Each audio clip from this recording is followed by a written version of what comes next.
Funding for New Mexico in Focus provided by viewers like you.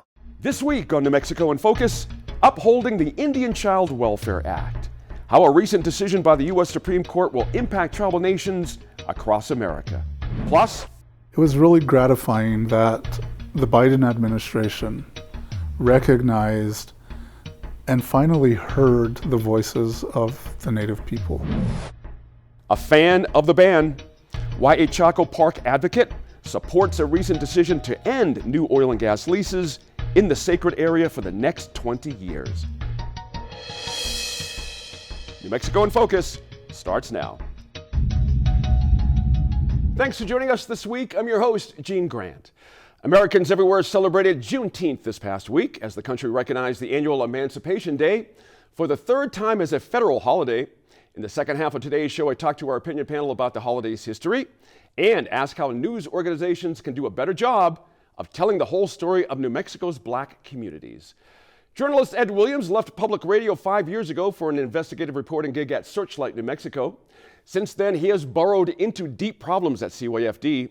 In about 25 minutes, senior producer Laura Paskus asks Williams about the department's failures to manage the state's foster care system and the vulnerable kids whose cases have haunted him. But first, we head to our nation's capital, where the Supreme Court's decision on a child adoption case will impact tribal nations across New Mexico and beyond.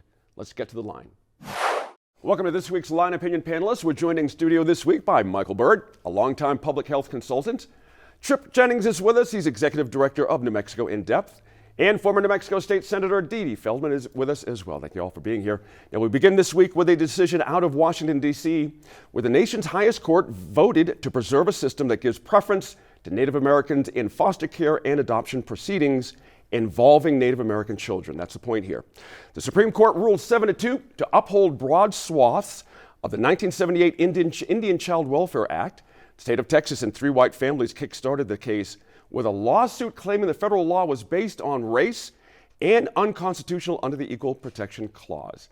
Now, this ruling rejects that claim, and most tribal leaders across the country are celebrating the court's decision. And Michael, why is this decision so important for tribes and pueblos in New Mexico specifically? Now, we'll get to the nationwide stuff, but here in New Mexico, what's the bounce?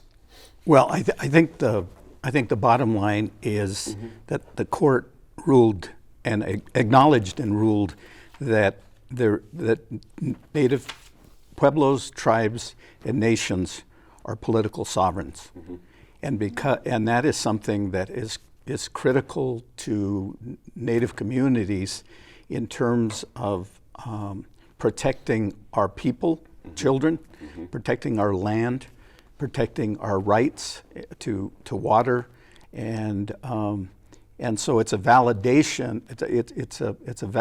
Not that we need to be validated, but I guess some people think so. But it's a validation, acknowledgement, and validation of our legal government-to-government relationship, which everything is predicated on for Native people.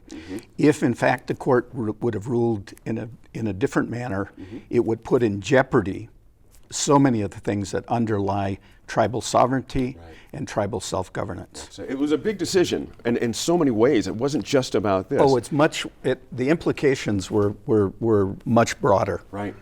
Interestingly, Senator, before ICWA, 95% of Native kids at the time before this were being placed with non-Native families. 95%. That's a phenomenal number. Something had to happen here.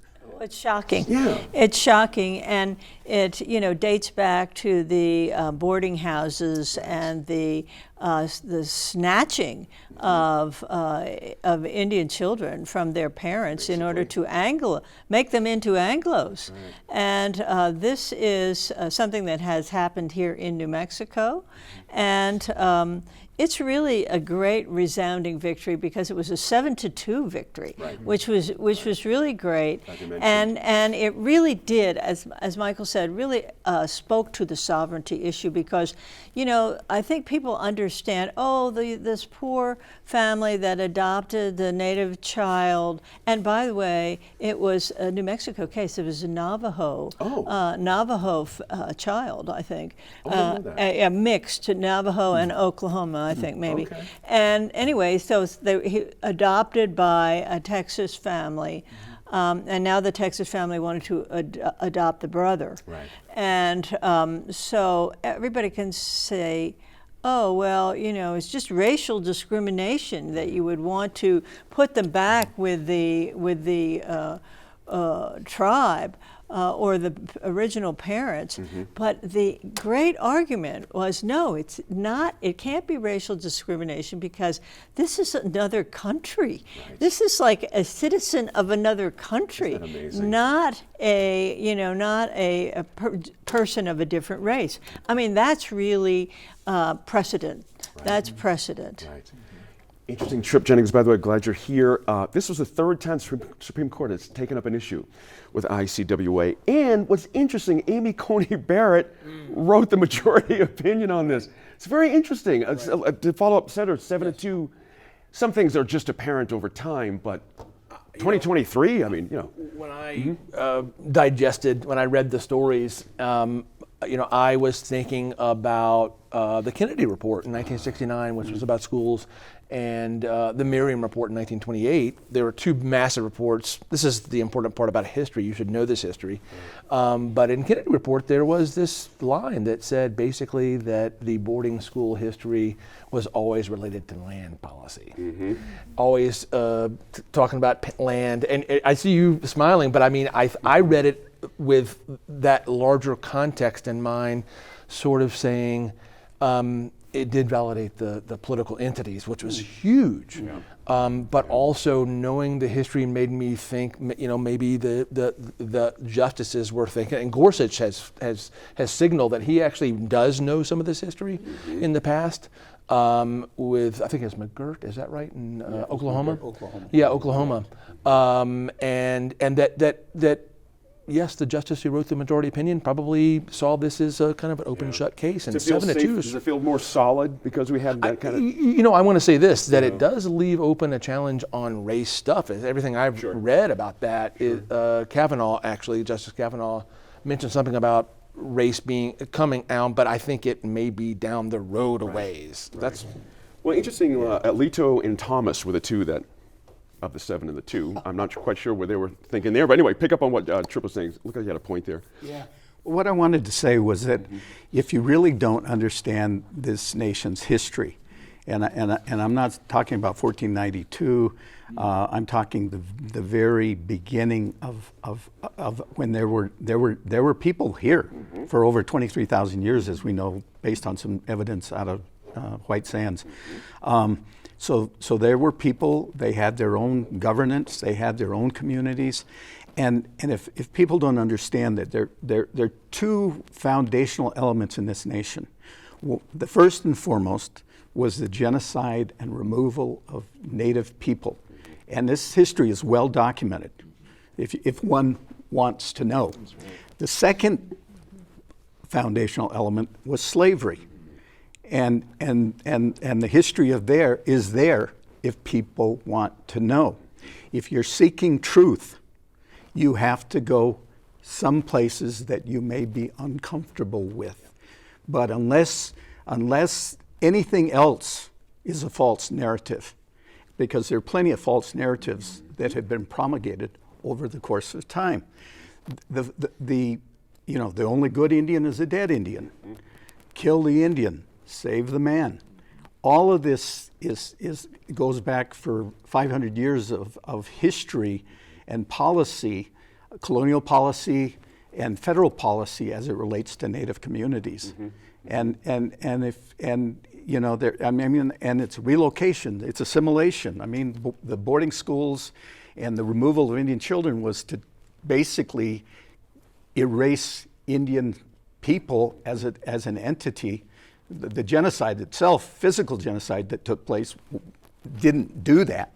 So what you see happening is, in fact, these assimilation policies. You see boarding schools. You see programs, termination and relocation. There was an effort to get Indians off the reservation back in the 50s. My family went to San Francisco, and it was to separate Native people from the land, probably then saying, well, if we can get these Indians into the cities, they'll disappear and become become Americanized, and then we can probably move in on that land, because it's always been about the land. There you go. Yep.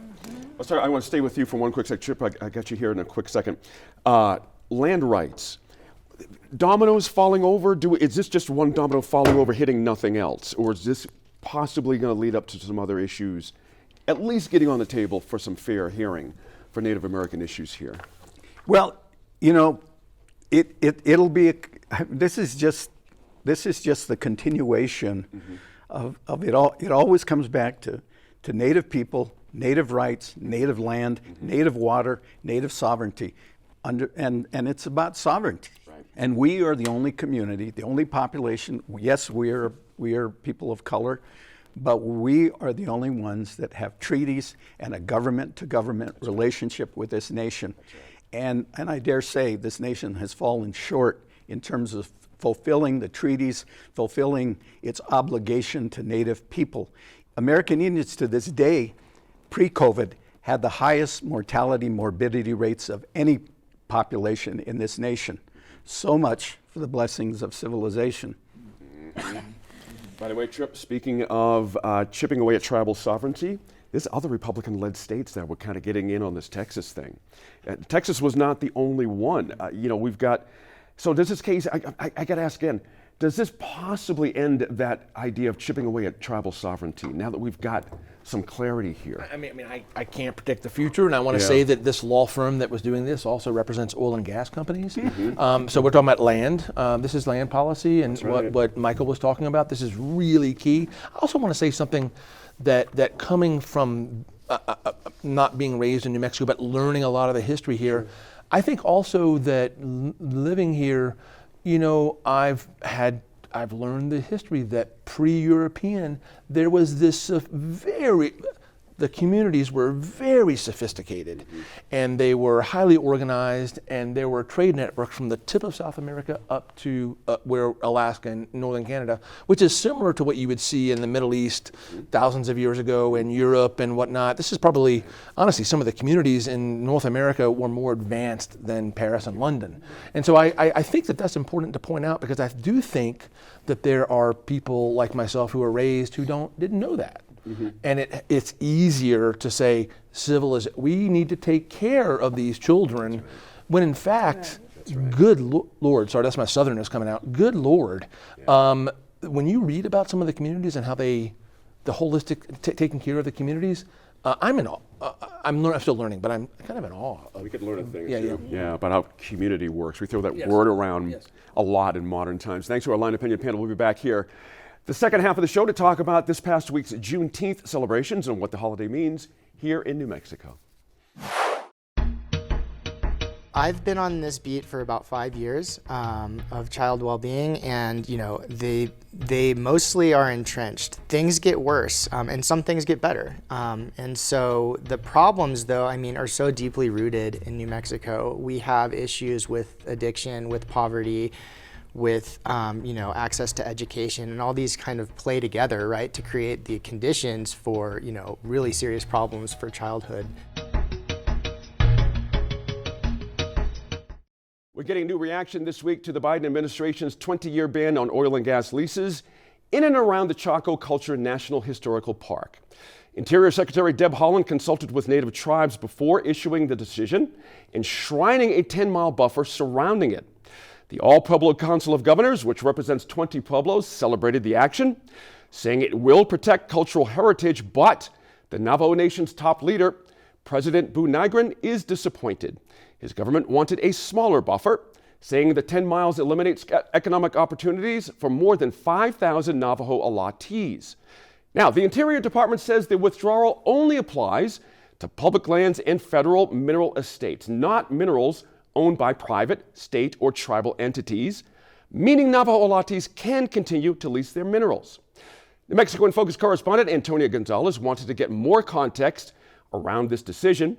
This week, she sits down with the chair of the Chaco Heritage Tribal Association to talk about what the Interior Department's decision means for Native tribes. Brian, welcome to New Mexico in Focus. Thank you. Well, Chaco Canyon in northwestern New Mexico holds both cultural resources and is sacred to many Native nations. Please explain and tell us a little bit about Acama's ties and other Pueblo communities. Sure, yes, Chaco Canyon, or Washbashaka in our language, is one of the significant settlements of our Pueblo people. Our ancestors at the time of emergence were instructed that there would be some designated stops along the migration before we arrived at our permanent settlements. And the initial settlement was the Mesa Verde region, and that region is quite vast. It isn't the only in the Mesa Verde Park proper, but it extends east and further west of the Mesa Verde region. And then, years later, the ancestors migrated to this place called Washbashaka. And it was at Chaco where there were a number of things that were to occur. And it was really a time for our ancestors to really engage in the science of things. And, these monumental structures were built. There was a study of both the lunar and solar cycles that then informed the advancement of ceremony and other cultural and religious observances. So because of those things and other factors, it's a significant ancestral site. We have ties either through clan or perhaps through some societies that cause us to return to Chaco, make that physical return back to the place for prayer and the observance of our respective cultures. And your work as governor advocating for the buffer, not only here in the state, locally there, and also on a national level. Share a little bit about that. Sure. Well, my work with this issue began in the late 1990s when I served as the director of the Pueblo's Historic Preservation Office. And during that time, the Pueblos were already engaged, along with other tribes, in the, advocating for the protection of Chaco. Because there was so much encroachment by the oil and gas industry. There was continued excavation, illegal excavation of outlier sites associated with Chaco.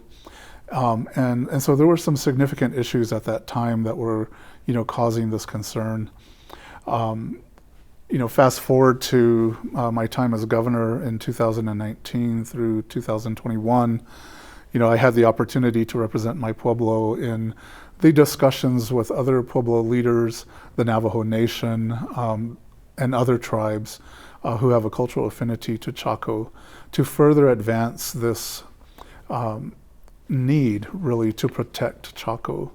And there were also some other concerns that became paramount, including the protection of the environment, the land and the resources that were being impacted as a result of fracking and the extraction of resource from the earth. So then what was your reaction when you heard that Secretary of the Interior, Deb Haaland, took this action? Well, I was very grateful. And it's something that has been, a long time coming. And it was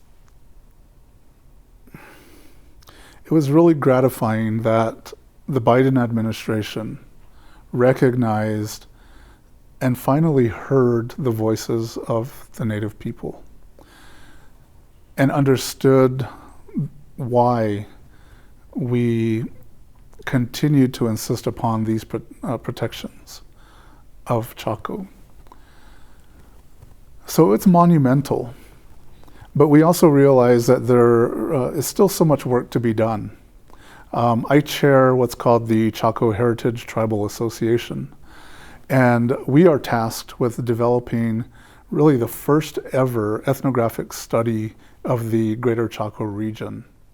for the purpose of informing the federal government and its agencies about the cultural significance of the place and the spaces that are Chaco.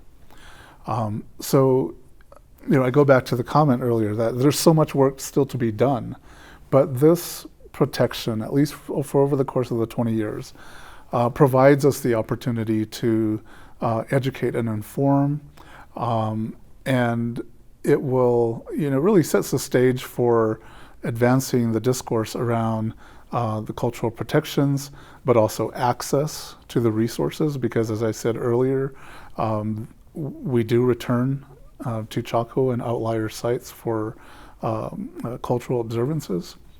And, to ensure that this significant cultural resource is there for our future generations. And as a World Heritage Site, a national park, that it continues to be accessible to the public. And Secretary Haaland did travel to New Mexico recently for an event that shifted from the site to here in New Mexico. You were there. What did she say to you, and what did she say to the other guests? Well, Secretary Haaland had a bit of a day. The intent was to have the event at Chaco Canyon this past Sunday. But because she and other tribal representatives were met with protesters who included Navajo Alatis, the event was canceled at Chaco and was rescheduled later in the day here in Albuquerque at the Bureau of Indian Affairs regional office. And it was a great occasion. Despite what happened earlier in the day, we came together to acknowledge this monumental decision of the federal government, and to give thanks, to our ancestors, to everyone who has been involved in this effort. The hard work, the prayers, and the dedication of many to ensure that these protections were realized. I did have a chance to speak with Secretary Haaland, and I just said thank you.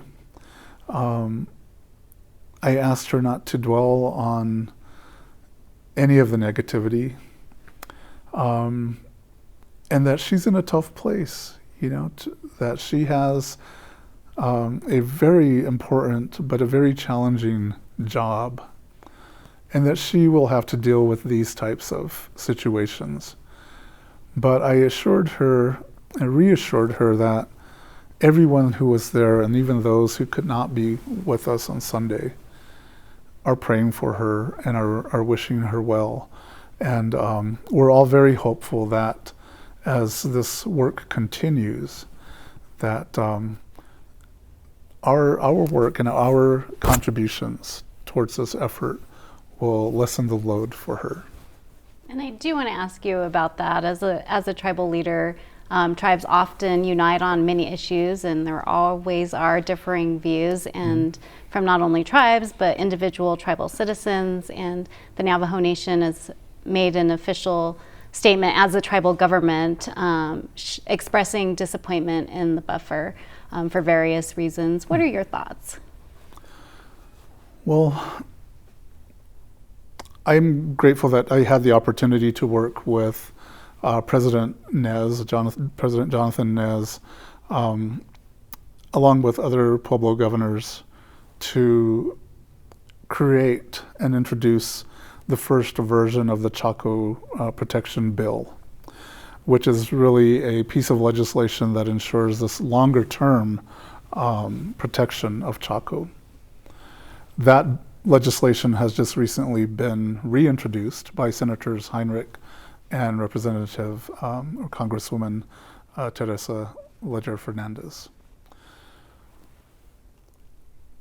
Anytime leaders come together in this way, I have seen that it is very powerful. And it's a true act of our solidarity and sovereignty and our commitment to uphold our inherent responsibilities as Native people to protect our resources, to protect our lands and our cultural resources, our sacred places. Because in the end, these sacred spaces will help to sustain our livelihood and our future, not only Native people, but all people. So I hope that moving forward, that our leaders, including the current president of the Navajo Nation and others, will come together and work together, that they will continue to communicate and negotiate in true government-to-government relations, and in with a level of love and compassion for our people and the cultures that have sustained us for millennia. Over the last 3 weeks, we've contacted the Navajo Nation President's Office and the Navajo Nation Council several times to get their side. We haven't received a response. Moving on here on New Mexico in Focus, journalist Ed Williams has had his shovel out for the past year, digging deep into our state's troubled foster care system for nonprofit news outfits Searchlight New Mexico and ProPublica. Now, Ed's last handful of stories have revealed devastating abuses and entrenched systemic failures, with some of New Mexico's most vulnerable kids bearing the brunt. The series has led to the beginnings of reform at the State Children, Youth, and Families Department, and he's far from finished reporting. This week, senior producer Laura Paskus asked Ed why this system is so broken and what it might take to turn things around, and how he's managed to keep digging amid so much trauma. Ed Williams, thanks for being here with me today. Yeah, thanks for having me. So in your reporting on the foster care system and children who were supposed to be served by CYFD, in a nutshell, and I know you've been reporting on this for a long time, how are these kids doing? Oh man, it's a mixed bag. I wish I could say they're all doing well. More frequently, it's trauma upon trauma upon trauma, and it's heartbreaking because a lot of times I'll write a story about a kid and then see them a year, 2, 3 years later pop up in another really sad issue. So, these are kids who need a lot of help. In some cases, there are children who've been able to age out of the system and get a job and do well. And in a lot more cases, they've just continued facing a lot of hardships. Right. So reading your stories, there are some kids and some teenagers who I've not been able to stop thinking about since reading these stories. What are some of the stories that still continue to haunt you? Well, they're all pretty haunting. The first story I did at Searchlight was about a young boy, I think he was 11 years old at the time, and his sister, who had been put into a treatment foster home in Farmington. This was like a home that was supposed to, provide extra mental health services, be highly trained, and it ended up being a really brutal child abuse situation. The foster mother was, chaining the kids to the bed, beating them so badly that at one point one had to go to the emergency room. And that foster mom's now in jail for, I think, an 18-year sentence. But, the point of that story was that CYFD was renewing the licenses of these companies even when they weren't doing background checks or any sort of safety protocols. And I have seen that same boy pop up over and over again. In fact, the last story that we wrote about a sexual assault that had occurred at the CYFD office, it turned out that this same boy was the roommate of the sexual assailant, who also, himself was a victim. He was placed in the foster home run by, I think it was Garcia was the last name of this foster parent. Family Works was the company, who was just a serial pedophile and had been abusing young children for 20 years. So you see the way that these stories kind of keep popping up, and it is pretty haunting. But they all stick with you. They're they're stories that are heartbreaking, but I think that are also important for people to know. Absolutely. How many kids are we talking about in the foster system through CYFD?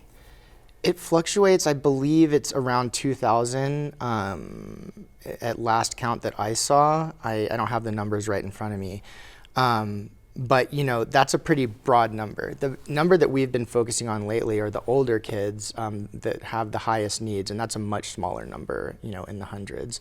So that higher number of 2,000, I think, captures short stays, people who might be in the system, you know, very briefly, that are falling in and out. It's kind of a point in time, is my understanding of that number.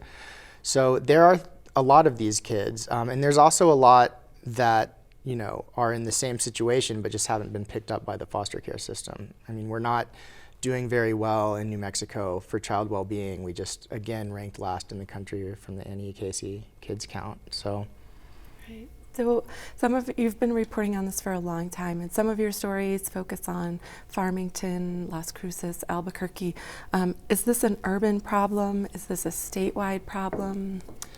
It's a statewide problem. I mean, the populations are you know, obviously more concentrated in Albuquerque and Las Cruces and Santa Fe, so you see more cases there. But there are issues that happen all the time in rural areas. You know, there was a really bad case in Tucumcari of abusive foster parent several years ago. I mean, that's a pretty small town, right? You see this in Roswell and Clovis, all over the place. And are these new problems that you're reporting on, do you think? I don't think so. I've been on this beat for about 5 years of child well-being, and you know, they mostly are entrenched. Things get worse, and some things get better. And so the problems, though, I mean, are so deeply rooted in New Mexico. We have issues with addiction, with poverty, with you know, access to education, and all these kind of play together, right, to create the conditions for, you know, really serious problems for childhood. And so they're complex. They're mostly not new.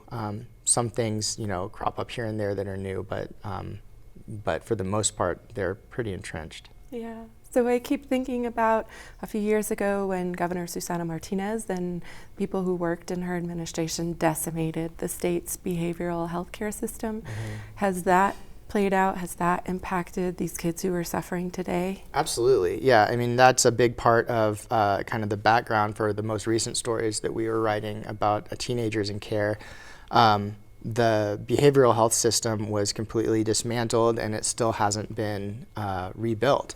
So kids have a hard time finding help because the nonprofits that existed to help them with counseling or whatever other services have never recovered from that. And there's still a lot of bitterness from the ones that, you know, have recovered from that shakeup. But that has continued to play out in all kinds of unexpected ways, and we're still very much in the middle of that problem with the lack of providers. Right. So you mentioned those nonprofits. Please help me understand these private foster care companies. And you've written about some abuses like La Familia Namaste and Farmington. What are these companies? Why do they exist? How does the state vet them or give them contracts? So when it comes to just standard foster care, that's run by the state. CYFD manages directly its foster homes, but there's something called treatment foster care. Treatment foster care is a step up. It's usually between you know, foster care and residential treatment. These are supposed to be like therapeutic, highly trained families that offer kind of a home environment where a kid can receive you know, services for psychiatric or mental health needs that are trauma related. So this, you know, I think this is pretty standard across the country. I mean, the state doesn't really have the capacity to run that itself. It's run by nonprofits such as La Familia, which is now closed. There are several that have closed in in recent years, but they are supposed to be a way for kids to be in a home environment and still receive those kinds of, you know, higher level care, because a kid needs to be in a home environment to receive, like to actually have mental health services work. Residential treatment is another option, but that has lots of problems itself. So the state licenses these companies, and every year it goes in and does an audit to make sure they're following all of the safety protocols, and that's everything from making sure there's a fence around the swimming pool to making, to criminal background checks and so forth. So the story that we did, this was several years ago now, found that the state was basically rubber stamping those renewals, even when it was finding massive safety violations. There was one company called FamilyWorks, which recently closed after some investigations, but we counted hundreds, like I think it was almost 300 violations that the state had identified and continued to renew its license anyway. And then, there was a high-profile case of a pedophile foster parent that should have been caught by the safety check process, but wasn't. So that's treatment foster care. Nonprofits also run youth homeless shelters, drop-in centers, counseling programs. They're an important part of the whole, spectrum of care in the state. So you mentioned those 300 abuses. Are these things like fences around the swimming pool, or are these like chaining kids? Well, so it's called a home study, a safe home study. Someone will go in from the licensing department with a checklist and make sure that, yes, if there's a swimming pool, does it have a fence around it so a child couldn't fall in? Are there covers on the electric sockets, little things like that. But it's also supposed to do, background check, criminal history check, courts check, make sure that there's no criminal records, check for firearms, and those kinds of things. And if there are red flags that aren't, something like, a bunch of lawsuits or problems like financially, that wouldn't disqualify someone, but they should be scrutinized more. And so, that's kind of the process. It's supposed to be the state licensing, the CYFD licensing department sets the standards and inspects them and makes sure that they're being complied with. But we found that was not happening very often. Yeah. You also have written about foster care kids and teens ending up in homeless shelters. Why is that happening, and what happens to them in those situations? Yeah, so you mentioned the behavioral health shakeup in 2013. Ever since then, there had been a lot of kids that were placed in residential treatment centers. These were like inpatient, basically psychiatric hospitals for kids. But the state had been shutting down the majority of those beds for quite a while. Desert Hills was the first, and there was YHA, Bernalillo Academy. And so we lost most of the residential treatment capacity. There were lots of problems, abuses, the good reasons to shut some of those places down. But that left an entire population of really high needs, mostly teenage foster youth without, a place to go. The state had promised to build like a new system of behavioral community-based health centers for mental and behavioral health. That hadn't happened. There was still a shortage of foster homes, so we knew that there was a population of kids that was displaced. We wanted to find them. And so where we found them was, in these youth homeless shelters. These are run by the same nonprofits we were talking about. They're not bad places. They're just meant for, to house a runaway teenager for a day or two while the parents can find, it's a very short-term place that a kid's supposed to be. So CYFD was just without a spot to put any of these kids. They couldn't find a foster home, and so they were either living in the CYFD office or they were living in these homeless shelters, which don't provide psychiatric services. They don't provide any sort of high needs mental health care aside from maybe a counselor that's on site. So the kids were, being dropped off sometimes directly from psychiatric hospitals. A CYFD worker would pick a kid up from the hospital discharge and drop them at a homeless shelter and then leave them there until there was some sort of crisis, a suicide attempt, some big outburst, the kids would run away. And then a worker would basically pick the kid up and then take him to another shelter. And this is called the shelter shuffle, right? They'll be placed in shelter after shelter throughout the state. And some of these teenagers spending their entire teenage years in this situation without a stable place, without any sort of like adequate mental health care. And they were just having one crisis after another. Every single day, virtually, a shelter in New Mexico calls 911 for help with a kid in foster care. Wow. You mentioned foster families, foster homes. In a story, I think it was last year, you wrote that across the U.S. there's a shortage of foster homes and even fewer for teens. Here in New Mexico, the number of non-relative foster homes willing to take teenagers has decreased 44% since 2018. What has happened in the last 5 years? There's been a national decline in foster homes. Part of it is that it's a really, really difficult job. There's a lot of people who want to be foster parents who have their heart in the right place, but it's hard. The kids aren't given the resources a lot of time that they need. So, people, foster parents, a lot of times find it hard to deal with. We get a lot of, of tips about, basically mistreatment of foster homes, of foster parents by CYFD. But I think in a kind of more broad sense, there have been a lot of efforts nationally and at the state level to reduce the use of foster homes. I mean, there's an argument, and it's an understandable one, that kids do better in a family placement. So let's try to put these kids let's not take them away from the family. Let's try to work with the family and keep them in that family setting and not put them into foster care.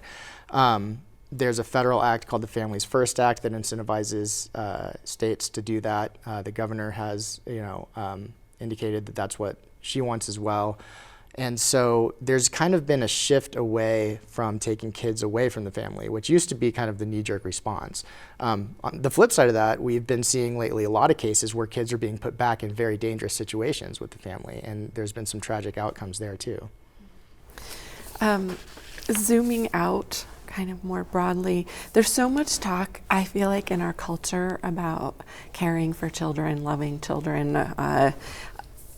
but it seems to me either like lip service or that as a society we're saying we care for some children but not others. And I wonder sort of your thoughts on that as you've been reporting on this for so long. Yeah. It's a perennial campaign issue in New Mexico. Let's fix, our dismal child well-being situation. But, at the same time, nothing ever seems to change. And we are talking about, these are the kids that come from, marginalized situations, marginalized communities very often. I mean, there's a disproportionate number of Native American children that this affects, and other groups that we just, society has mistreated, in a general way. And so the way that these problems persist, I mean, it is frustrating and it is upsetting, especially because there are solutions out there that have been talked about and beyond. I mean, we have an agreement that the state signed that if it complied with the terms of that agreement would really do a lot to shift this paradigm that we find ourselves in. But it's a lot easier to say you're going to do something than to actually follow through. And again, I think what we see sometimes, like in the case of the residential treatment centers being shut down, is that it's easy to dismantle a system. This also happened with the behavioral health system in 2013. But then doing the work to build an alternative, that's where we drop the ball. And so we see a lot of loss of services, a lot of loss of things that could help these kids, and not very much momentum in building an alternative that could, fill the gap. Yeah. So your reporting has had a lot of impact in the state, and I personally don't think it's a reporter's job to pose the solutions or figure out how to fix all the problems. Like, our role is to report. But I have to ask you, what are the biggest things that you think we need to do? And I mean, does this require a reordering of our society? Well, fortunately, in this case, I mean, there's already been a solution that's been pretty widely praised. That's the Kevin S. suit. This is an agreement. Kevin S. was a plaintiff in a class action civil rights suit against the department that really outlined all these problems we've been talking about, that kids are just shuffled between inappropriate and dangerous placements, they're never given stability, and that they experience all these crises along the way. It compounds their trauma. So there was a team of attorneys and experts, including Dr. George Davis, who's the former chief of psychiatry for COIFD, that really had an amazing, a very well thought out rubric that was developed to change this paradigm. And the state agreed. One of the first things that the Governor Lujan Grisham did was to sign this agreement and to commit to serious changes. So the easy answer here is that the state could just comply with the settlement that it's already done. Of course, we have a history in New Mexico of having settlement agreements that drag on for decades. I hope that's not the case here. Right. So you're a father, and I'm curious how doing this work over the course of 5 years has affected your heart, your family, your outlook on the world. Yeah, it's before I had kids, this was a lot more abstract. Do you know what I mean? It's always heartbreaking to read an autopsy report or a police report with a child who was, who was abused and that could have been prevented. But now, I tuck my kids into bed at night and they're okay. And then you think about how many kids are not okay, and it just strikes me as very unfair. Yeah, certainly unfair. There are these sorts of roadmaps and prescriptions for government agencies and government employees, but what about the rest of us? I think it's once somebody knows, and I'm a mom, once I read your stories, what are we supposed to do? What are we all supposed to do? I get this question a lot, and what's really frustrating is I don't really have an answer. The obvious thing, call your legislator, follow the news. These are such complex questions. Sometimes there's an easy fix. Sometimes it's something the governor can do with an executive order or the legislature can pass. There were a lot of bills and a lot of energy last session that were aimed at fixing this. Most of them got vetoed by the governor, but I think that is the most effective way. And I think, the state government's a place where actually you can get through to your representative and they will listen to you. There are nonprofits out there that make this their life's work, addressing these problems and helping these kids. But at the end of the day, these are situations that are just so embedded and so difficult to fix. It's like asking, how do you solve poverty? I wish I had an easy answer, but I don't. Right. Well, thank you for your reporting. I appreciate you, Ed. Thank you. Welcome back to our Line Opinion panel for one last segment. This past week, the entire country and New Mexico and Albuquerque celebrated Juneteenth. Recognized on June 19th, the recently declared federal holiday marks the effective end of slavery in the United States, when the news of the Union's victory in the Civil War finally reached slaves in Texas. That was 2.5 years after the fact the Emancipation Proclamation was signed. Now, according to Gallup polling, this is interesting. Just 37% of American adults said they knew something about Juneteenth in 2021. That's, of course, the year it became a federal holiday. 1 year later, that number doubled to nearly 60%. That's interesting. This year, groups across New Mexico held celebrations, events during the 3-day weekend, and Senator, ranging from black leadership discussion in Roswell to choir performances in Albuquerque, pretty good stuff. Let me kick this a Trip, actually. I got a better question for Trip. You're originally from Georgia. Let me go there. Did any of these events capture the spirit and purpose of Juneteenth? Because you grew up in, around a lot of African-American people in Atlanta and Georgia.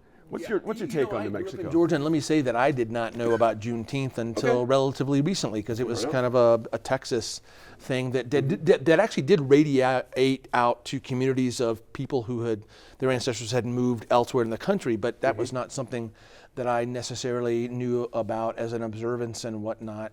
I will say that I love the platform, that it's a holiday, that more people know about it.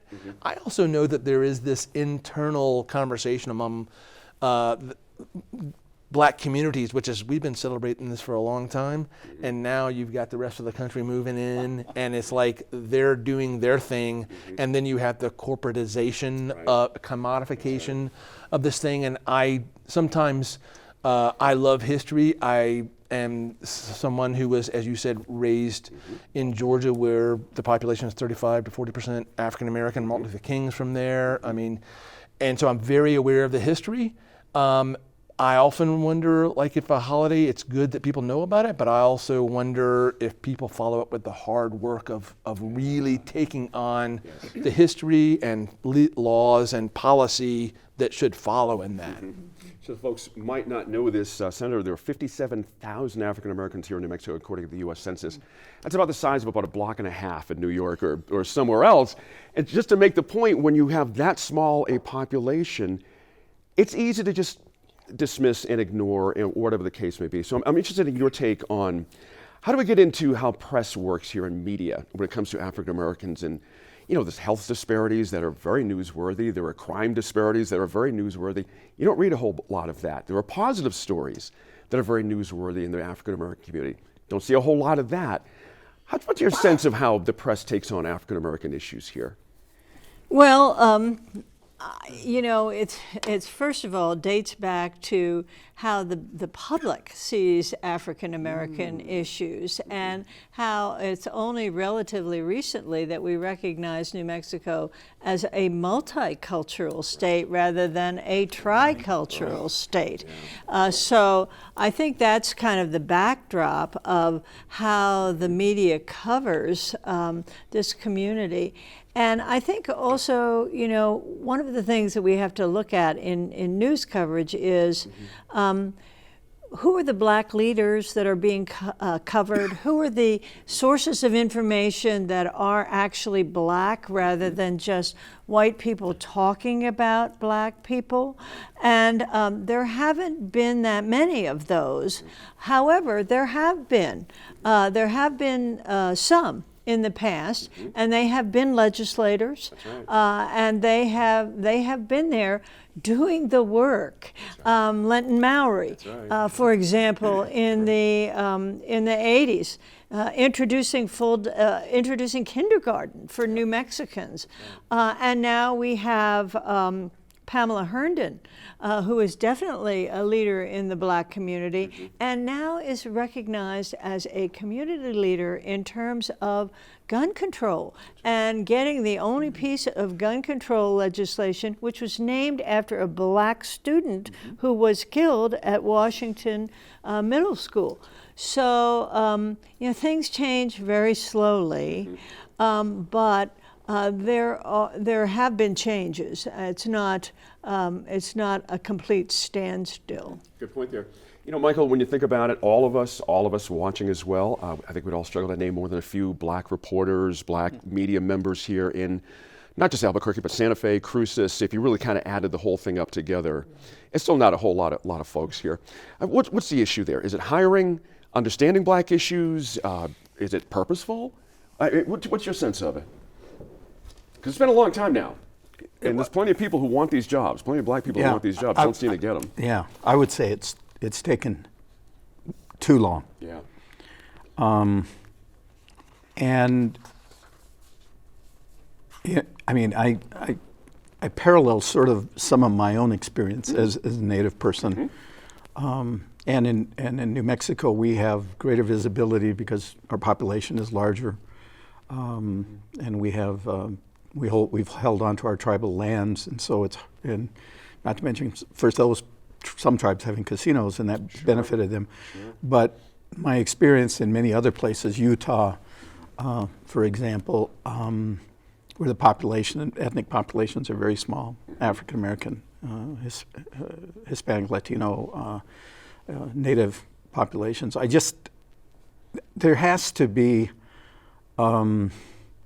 There just has to be a commitment. I mean, you can't you know, you could do all these we're talking about public relations efforts, and we're going to make a big deal out of this because our company can generate revenue off of this. There has to be something more than that. There has to be a real commitment, and it's not going to come. It's not going to come from the people who are in positions that make those decisions. It really is going to come from us, holding them accountable, expecting accountability, asking for data, asking for. I mean, because if people were going to be benevolent and smart and do the right thing, they would have already done that. I mean, there's a Civil Rights Act. There's all of these. You know, it wasn't. I mean, in New Mexico, it wasn't for Miguel Trujillo challenging. I mean, Indians didn't have voting rights. Marine comes back from serving not unlike African Americans and many other communities of color who served, and then they come home and they're disrespected. They can't vote. They can't buy property. They're ignored and marginalized. There just has to be sort of a moral reckoning on the people who are in positions who have power and privilege to recognize that you cannot marginalize and ignore anyone who's in your community. And it shouldn't be predicated just on what percentage of the population they are in the state. If you think that New Mexico's is challenged, travel to Utah and look at some of the broadcasts and look who the broadcasters are on all the major television stations. You see, I mean, it's God bless you, Utah. You got some work to do, but it's even worse.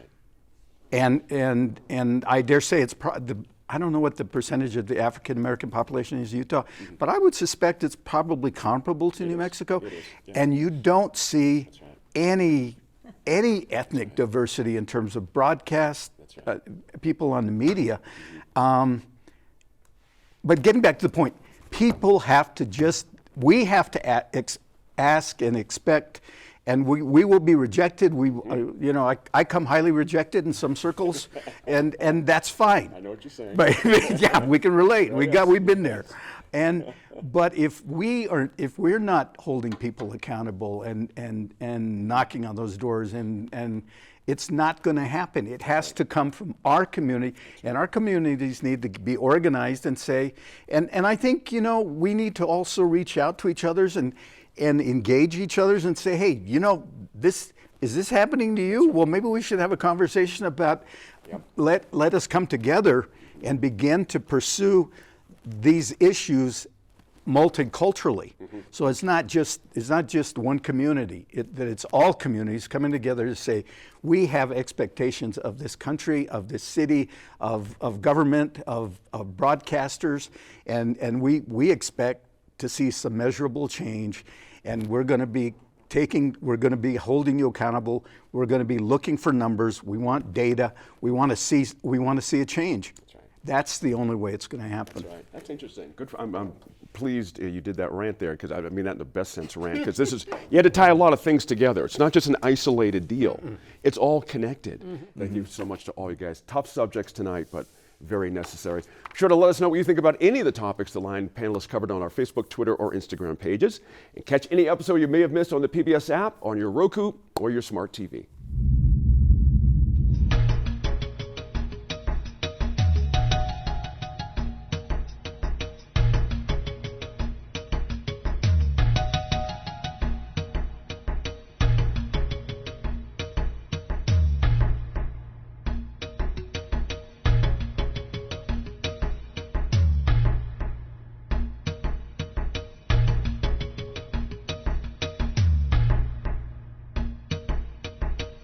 Funding for New Mexico in Focus provided by the viewers like you.